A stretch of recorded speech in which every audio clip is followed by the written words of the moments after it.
भूतिया आईना। राधिका ने अपनी दादी के पुराने घर में कदम रखा। यह वही घर था जहां उसने अपने बचपन के सबसे सुनहरे दिन बिताए थे, लेकिन आज वह घर वीरान और सुनसान लग रहा था। दीवारों पर लगी तस्वीरें धुंधली हो चुकी थी और फर्श पर जमी धूल ने घर की कहानी बयां कर दी। वह घर इसलिए आई थी क्योंकि दादी की मृत्यु के बाद यह घर खाली पड़ा था और राधिका को इसे संभालना था। दादी के कमरे में रखी पुरानी चीजें देखते हुए उसकी नजर एक पुराने सुंदर आईने पर पड़ी। यह आईना उसे दादी के साथ बिताए उन पलों की याद दिलाता था, जब दादी उसे इस आईने के सामने खड़ी कर बालों में तेल लगाया करती थी। राधिका की आंखें भर आई। होते ही राधिका की आंख में अजीब अजीब सी आवाजें सुनाई देने लगी।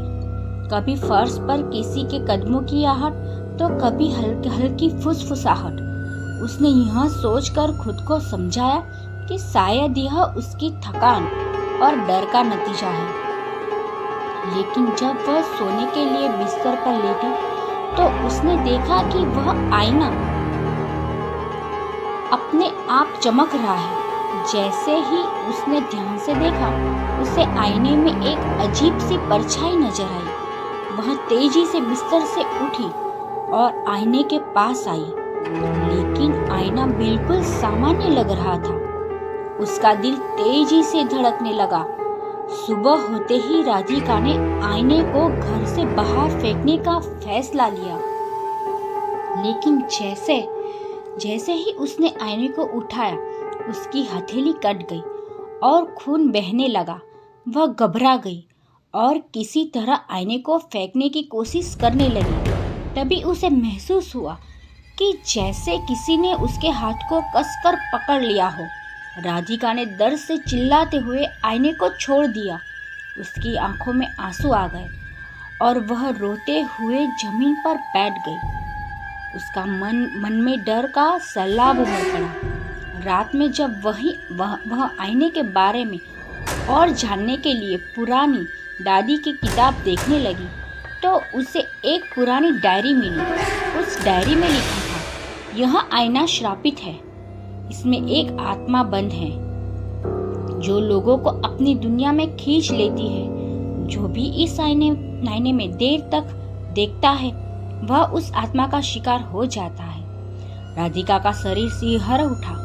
तभी अचानक वह आईना खुद म खुद उसके सामने आ गया और उसमें से एक काली परछाई बाहर आई। वह परछाई राधिका के बेहद करीब आ गई। परछाई ने धीमी स्वर में कहा, तुम्हारी दादी ने मुझे तुम्हारे लिए बुलाया था। यह घर अब तुम्हारा नहीं है। यह सुनते ही राधिका की आंखें फट गईं। उससे पहले कि वह कुछ समझ पाती, परछाई गायब हो गई और आईना एक बार फिर चमकने लगा। राधिका को यह समझ नहीं आ रहा था कि उसकी दादी का इस सबसे क्या संबंध हो सकता है। राधिका अब उस भूतिया आईने के रहस्य को सुलझाने के लिए पूरी तरह से दृढ़ हो चुकी थी। उसके दिमाग में बार बार दादी की बातें गूंज रही थी। जब वह छोटी थी, दादी ने उसे इस आईने के बारे में दूर रहने के लिए चेतावनी दी थी। इस आईने में मत देखना, दादी कहा करती थी। यह तुम्हें अपनी दुनिया में खींच लेगा। लेकिन राधिका ने कभी इसे गंभीरता से नहीं लिया था। अब उसे एहसास हो रहा था कि दादी ने उसे बचाने के लिए यह चेतावनी दी थी। उसकी आंखों में दादी की यादें और उसके प्यार की झलक बार बार आ रही थी। रात का समय था और घर के बाहर कोने में अजीब सी सरहन महसूस हो रही थी। राधिका ने तय किया कि वह आईने को करीब से देखेगी और इस रहस्य को सुलझाएगी। उसने मोमबत्ती जलाई और धीरे धीरे आईने के पास पहुंची।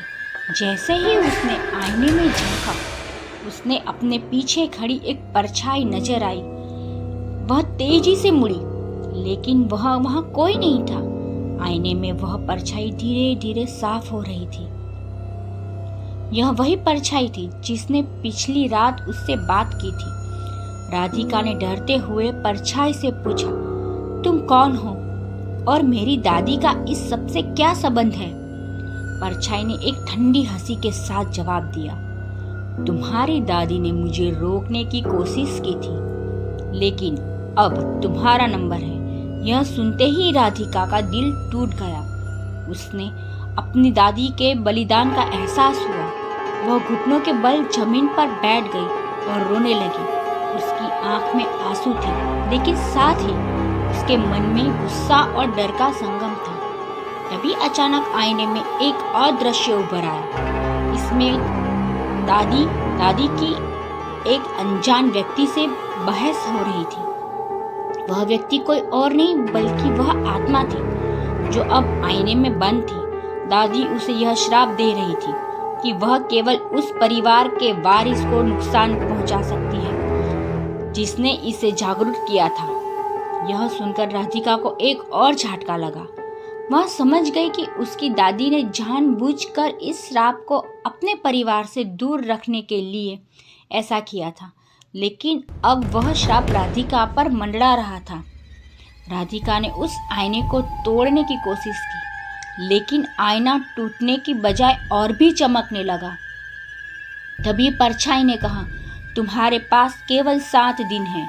अगर तुमने इस रहस्य को सुलझाया नहीं तो तुम्हारी आत्मा भी इस आईने में कैद हो जाएगी। यह सुनते ही राधिका के होश उड़ गए। आईने में अचानक एक और दृश्य उभरा। एक पुरानी हवेली जिसके चारों ओर घना जंगल था। राधिका को समझ नहीं आया कि यह हवेली कहाँ है, लेकिन परछाई ने इतना जरूर कहा, तुम्हारे सवालों के जवाब यहाँ मिलेंगे। राधिका घने जंगल के बीच उस पुरानी हवेली के सामने खड़ी थी। हवेली की खिड़कियां टूटी हुई थी और उसके चारों ओर ऊंचे ऊंचे पेड़ छाए हुए थे, जैसे उस जगह को छुपाने की कोशिश कर रहे हो। हवेली के दरवाजे पर एक अजीब निशान बना था जो आईने में देखे गए चिन्ह से मेल खाता था। अंदर से एक ठंडी हवा का झोंका आया, राधिका को अंदर खींच लिया। हवेली के अंदर एक तरफ सन्नाटा था। फर्श पर जमी धूल और मकड़ी के झाल ने उसे और डरावना बना दिया था। तभी अचानक उसे दीवार पर कुछ लिखा नजर आया। 7वां दिन शुरू हो चुका है। यह पढ़ते ही राधिका का दिल जोर से धड़कने लगा। राधिका को एक कमरे से हल्की रोशनी आती दिखी। वह डरते डरते उस कमरे की ओर बढ़ी। अंदर जाते ही उसने देखा कि कमरे के बीचों बीच वहीं भूतिया आईना रखा हुआ था। आईने में उसकी दादी की तस्वीर नजर आ रही थी। दादी ने धीरे धीरे बोलना शुरू किया, राधिका, तुम्हें डरने की जरूरत नहीं है। इस श्राप को खत्म करने का एक ही तरीका है, प्रेम और बलिदान। राधिका की आंखों में आंसू आ गए। उसने पूछा, दादी, मुझे क्या करना होगा? दादी ने बताया कि उसे अपने भय का सामना करना होगा और अपने दिल में साहस को जिंदा रखना होगा। तभी वह आत्मा उसे सामने प्रकट हुई और जोर से हंसने लगी। आत्मा ने कहा, तुम मुझसे नहीं बच सकती। राधिका ने अपने अंदर का डर खत्म करने की कोशिश की और आत्मा से कहा, मैं तुम्हें हरा सकती हूँ। मेरे पास अपने परिवार का प्रेम और विश्वास है। यह सुनकर आत्मा और गुस्से में आ गई। उसने राधिका पर हमला करने की कोशिश की, लेकिन राधिका ने दादी की सिखाई एक प्राचीन मंत्र का उच्चारण करना शुरू किया। जैसे ही उसने मंत्र पूरा किया, आईने में एक तेज रोशनी निकली और आत्मा गायब हो गई। आईने की रोशनी धीमी होती गई। दादी की आत्मा आईने से बाहर आ गई।